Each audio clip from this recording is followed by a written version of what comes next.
فلاں جنگل کا چرواہا ہو میرا باپ ہے۔ پھر کہا کہ میرے تمام لوگ جمع ہوئے کہنے لگے کہ ہم تمہارا عبادت خانہ سونے کا بنا دے۔ اس نے کہا مجھے اس کی ضرورت نہیں ہے، میں ایک مرتبہ نماز پڑھ رہا تھا، میری ماں نے مجھے بد دعا دی، اس بد دعا کا یہ اثر ہے۔ اس لیے حدیث میں آتا ہے جو دنیا میں اپنے ماں باپ کے حق نہیں ادا کرتے انہیں دنیا میں ہی اللہ کا عذاب شروع ہو جاتا ہے، مرنے سے پہلے عذاب شروع ہو جاتا ہے۔ اس لیے اللہ تعالیٰ سے اس کے لیے حفاظت مانگنا ہے اور اللہ سے توبہ کرنا ہے اور صحیح حقوق ادا کرنے کے لیے دعوت کی محنت ہے۔ ورنہ یہ میرے ماں کا کیا ادب ہے، ان کا کیا مقام ہے، اور میرے والد کا کیا مقام ہے، میرے بڑے بزرگوں کا کیا مقام ہے، یہ تو تربیت سے دعوت میں ملیں گی، اللہ کے راستے میں نہیں گا، تعلیم و تربیت کہاں دے گا؟ اس لیے ہدایت والا راستہ ہے، تربیت والا راستہ ہے۔ تو تین کا جو واقعہ ذکر کیا حدیث میں، دوسرے نے کہا کہ میرے ماں باپ بوڑھے تھے اور میں بکریاں چرانے جاتا، جب میں بکری چرا کر واپس آتا دودھ نکال کر سب سے پہلے اپنے ماں باپ کو پلاتا تھا۔ اے اللہ ایسا بھی وقت آتا کہ میرے بچے بلبلاتے، میری بیوی بھوکی رہتی، لیکن جب تک میرے ماں باپ بوڑھے جب تک وہ دودھ نہ پی لیتے میں نے اپنے معصوموں کو بھی پلانا پسند نہ کیا۔ ایک مرتبہ کا واقعہ ہے کہ اللہ مجھے آنے میں دیری ہو گئی، میرے ماں باپ بوڑھے تھے، انتظار کرتے کرتے سو گئے، میرے بچے میرے آنے پر بلا رہے تھے، تڑپ رہے تھے، میری بیوی بھوکی تھی، میرے بچے رو رہے تھے بھوک سے، لیکن میں وہ پیالہ دودھ کا لے کر اپنے ماں باپ کے لیے کھڑا ہوا۔ جب تک میرے ماں باپ دودھ نہیں پئیں گے میں ان معصوموں کو بھی نہیں پلاؤں گا۔ وہ دن تھا، آدھی رات پر، آخری رات پر میرے ماں باپ اٹھے، میں نے ان کو دودھ دیا، جب وہ پیے اس کے بعد میں نے اپنے معصوم تڑپنے والی اولاد کو پلایا۔ اے اللہ اگر یہ عمل میں نے تیری رضا کے لیے کیا تھا تو اس چٹان کو ہٹا دے۔ اللہ تعالیٰ نے اس چٹان کو ہٹا دیا۔ اس لیے تو کہا جاتا ہے کہ اپنے معاشرے کو درست کر لو۔ معاشرت اور معاملات کی درستگی، اخلاق، یہ بنیاد ہے ایمان کی۔ دیکھو معاشرت جن کی پاک ہوگی ان کے گھر اور معاشرہ پاک رہے گا، ان کے گھر کی بچیاں محفوظ رہیں گی۔ بے دینی اور جہالت کی یہ عالم ہے کہ کتنے مسلمان کی بچیاں غیروں کے ساتھ جا رہی ہے۔ جب گھروں میں تعلیم نہیں ہوگی، گھروں میں خروج کا مزاج نہیں ہوگا، گھروں میں مکاتب میں جانے کا مزاج نہیں ہوگا، یہ اولادیں اسی طرح نشہ اور برائی گناہ کے راستے سے، گھر بے دینی کے راستے سے برباد ہو جائے گا۔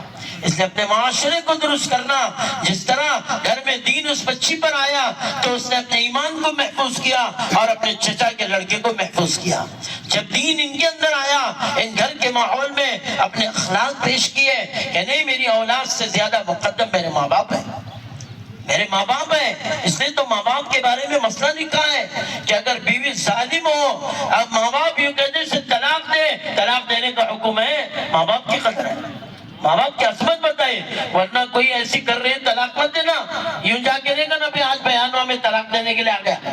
ہاں ایسا نہیں کرنا، بالکل نہیں کرنا، بلکہ شریعت یہ بتاتی ہے اگر بیوی غلطی کرے، اگر اس سے کوئی کوتاہی ہو جائے، ایسی کوتاہی سمجھانے سے سمجھ لے اور ڈانٹ سے سمجھ لے، نہ سمجھے تو ان کے ماں باپ کے ذریعے، ان کے بڑوں کے ذریعے سمجھا لے۔ ایسی غلطی، یہ میں صحیح روایت کی بات عرض کر رہا ہوں، ایسی غلطی کہ کوئی اپنی بیوی کو کسی غیر کے ساتھ دیکھے، صحابی نے فرمایا میری غیرت نے گوارا نہ دے کہ میں اس کی تو گردن اڑاتا ہوں۔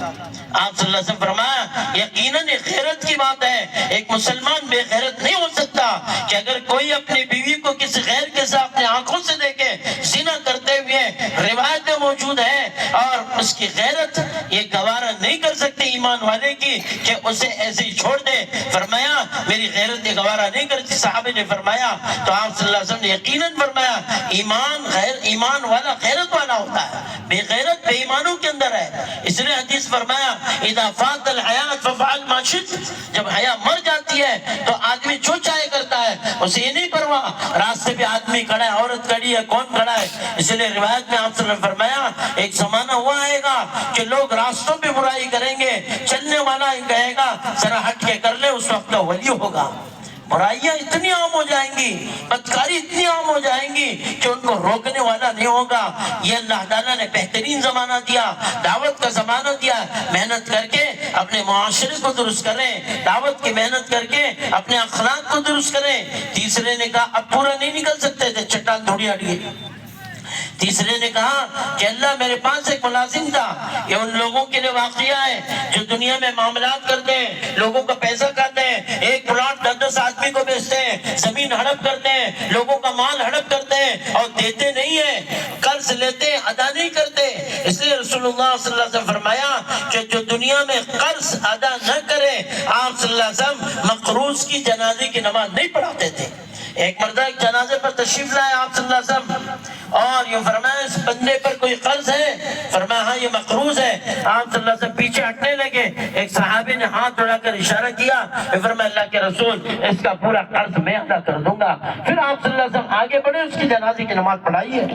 سوچ رہے ہو مسلمان جو دنیا میں بے دینی اور جہالت کی وجہ سے یا قرض پہ قرض لے لے کر اپنے اوپر اتنا بوجھ ڈال دیا، کل قیامت کے مفلس کی شکل میں آئے گا، جو بخاری شریف کی روایت میں موجود ہے، لمبا واقعہ کہ ایک آدمی نیکیوں کا انبار لے کر آ رہا ہے، لوگ سمجھیں گے کتنی بڑی جنت پائے گا، لیکن کسی کی زمین، کسی کا پیسہ، کسی کا مال، کسی کی چیز چوری کی ہوں گی، کسی کی چادر چوری کی ہوں گی۔ اس لیے روایت میں آپ صلی اللہ علیہ وسلم نے ایک شخص کے بارے میں فرمایا کہ یہ جہنمی ہے۔ صحابہ نے فرمایا ہم نے تو اس کو جنگ کے میدان میں بڑا مجاہدہ کرتے ہوئے، کئی بے ایمانوں کے ساتھ مقابلہ کرتے ہوئے دیکھا۔ آپ صلی اللہ علیہ وسلم فرمایا کہ وہ مجاہد نے، میں تو اس کو جہنم میں دیکھ رہا ہوں۔ جب اس کا انتقال خودکشی سے ہوا تو آپ صلی اللہ علیہ وسلم نے فرمایا اس نے مال غنیمت کی چادر چوری کی تھی۔ اتنے میں دیکھا کہ ایک شخص جوتے کے 2 تسمے لے کر لا کر رکھا۔ آپ صلی اللہ علیہ وسلم فرمایا یہ جوتے کے 2 تسمے نہیں ہیں بلکہ جہنم کے 2 تسمے ہیں، آگ کے 2 تسمے۔ فرمایا ایک جوتے کا تسمہ جہنم میں جانے کے لیے کافی ہے، ایک چادر بغیر اجازت کے اپنے بیگ میں لے کر جانا یہ جہنم میں لے جانے کے لیے کافی ہے، روایت میں ہے۔ اس لیے خیانت سے، بدکاری سے بچنے کا راستہ اپنے معاملات کی درستگی کے لیے راستہ ہے کہ ہر مسلمان اپنے معاملات کی درستگی رکھے۔ اس لیے واقعہ ہے کہ اس نے کہا، تیسرے نے کہا کہ ایک مزدور تھا، مزدوری کر کے اپنی مزدوری چھوڑ کر چلا گیا، میں نے اس کی مزدوری سے بکریاں خریدی، وہ اتنا بڑا ریوڑ ہو گیا۔ ایک دن وہ آیا، اس نے کہا کہ لاؤ جی میری مزدوری دے دو۔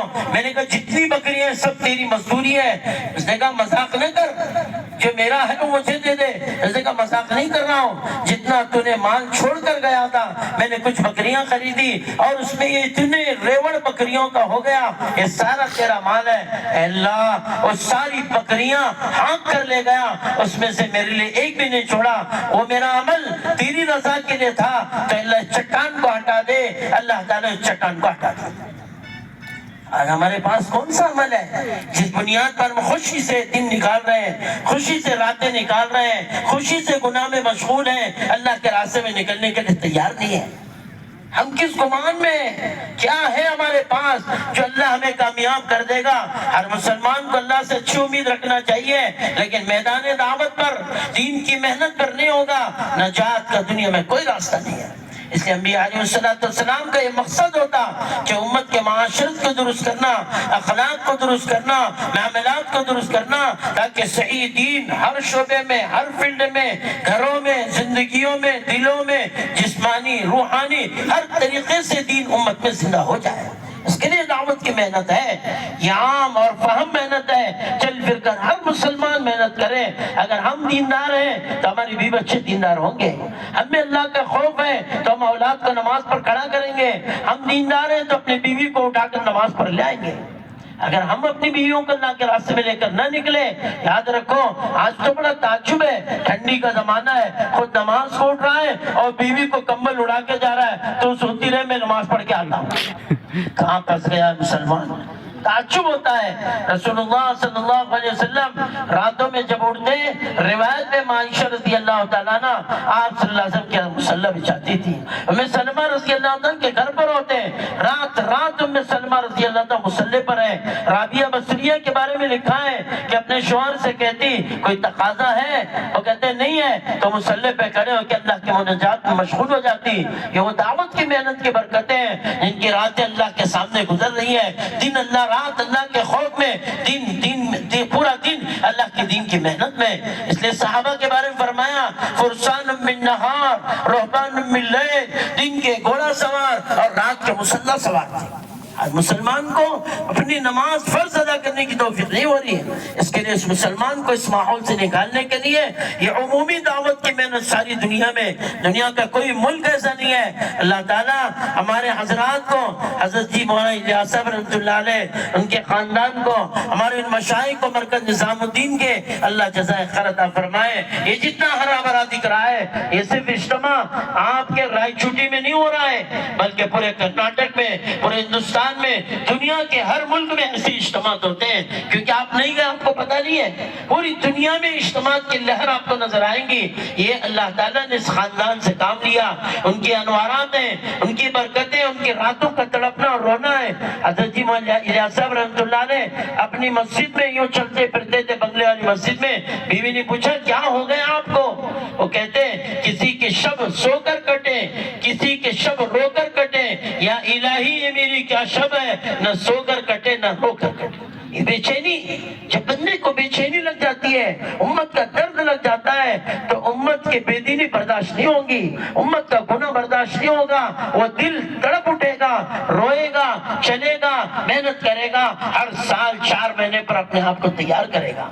اور جب وقت لگائے گا اپنے مقام پر محنت کر کے 100% اپنے محلوں کو, اپنی مساجد کو نمازی بنانے, دیندار بنانے, شریعت و سنت کے زندہ کرنے میں لگ جائے گا. اسے اللہ تعالیٰ نے یہ جو محنت عطا فرمایا بہت اونچی محنت ہے. یہ ہمارے اجتماع میں ماشاءاللہ جتنا مجمع ہے, یہ نیت کریں انشاءاللہ ہر سال 4 مہینے یہاں لگائیں گے انشاءاللہ, مشورے سے, ایک مرتبہ اپنے صوبے میں, ایک مرتبہ اپنے ذمے کے صوبے میں, اور